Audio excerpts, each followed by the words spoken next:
In 2019, Respawn Entertainment released Star Wars Jedi Fallen Order. The game takes place after the events of Episode 3, Revenge of the Sith, and follows the story of a Jedi Padawan named Cal Kestis, who is on the run from the Empire after the Jedi Purge. Fallen Order was a commercial and critical success, receiving praise for its story, characters, and gameplay. The game was also notable for being a single-player game made by a company that heavily emphasizes multiplayer experiences. I'm making this video as a start of a new series here on my channel where I review campaign games that I have been playing both on and off stream.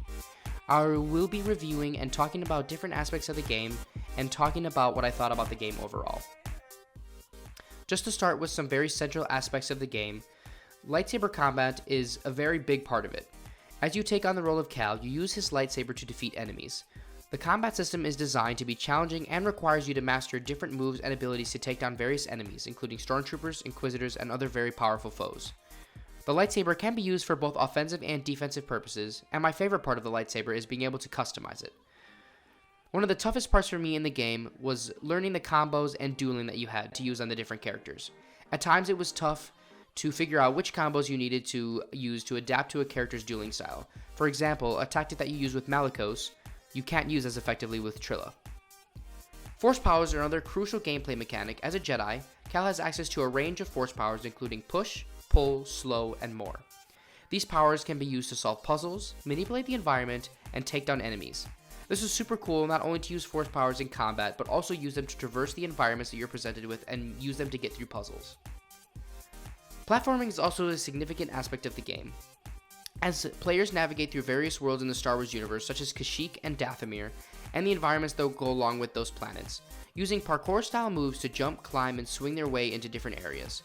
These platforming sections often require players to use their force powers and lightsaber skills to overcome obstacles and progress through the game.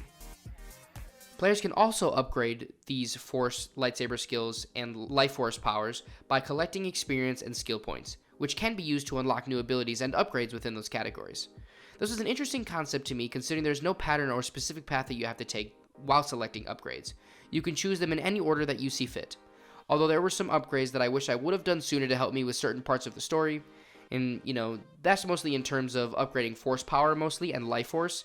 I decided to go the route of mainly lightsaber combat, and it ended up kind of hindering me in the process. Overall, the combination of lightsaber combat, force powers, and platforming creates a very dynamic and engaging gameplay experiences that makes you feel like you are a Jedi. The mechanics of the game create an immersive environment that make you feel like you are in the game world playing as Cal. In terms of story aspects, obviously this game is set after the events of Revenge of the Sith and follows the journey of Cal Kestis. Cal is forced to go into hiding and conceals his force abilities as he works as a scrapper on the planet Bracca. When he is forced to use his power and save a friend from a dangerous incident, this causes him to be discovered by the Empire's Inquisitors, who are tasked with hunting down and killing any remaining Jedi. With the help of his new friends, former Jedi Knight Seer Junta and pilot Grease, Cal sets out on a quest to restore the Jedi Order and uncover the mysteries of a long-lost civilization. Along the way, he battles the Empire's forces, including the ruthless Inquisitor known as the Second Sister, and learns to master his powers as a Jedi and reconnect himself with the Force. Throughout the game, players encounter a range of memorable characters, including BD-1, a small droid that becomes Cal's loyal companion, and Saw Gerrera, a rebel extremist who aids Cal in his mission.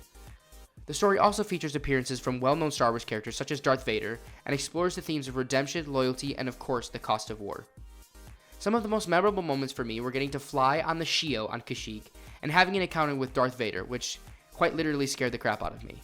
I did a lot of very emphatic screaming during that encounter.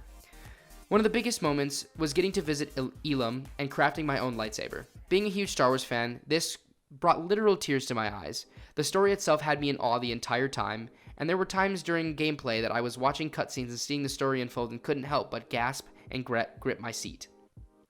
The story overall was very amazing, and again, at times it did bring tears to your eyes, and was really awesome to be able to play and witness some of the stuff that was happening during the game.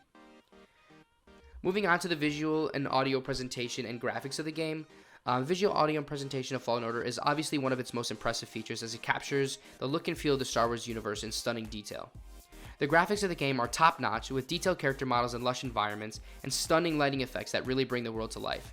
From the jungles of Kashyyyk to the remote and mysterious planet of Dathomir, The game's environments are varied and visually stunning, capturing the iconic look and feel of the very popular Star Wars universe.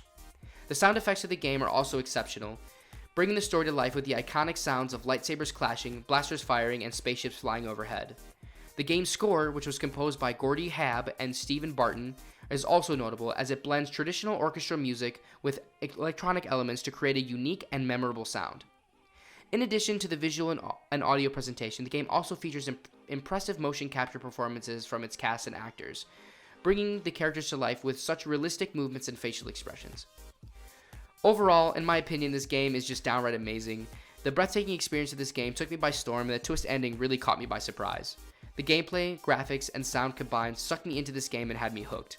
I'm currently trying to 100% through all the planets and all the items after finishing the story, but I think overall I'd have to give this game a very humble 12 out of 10.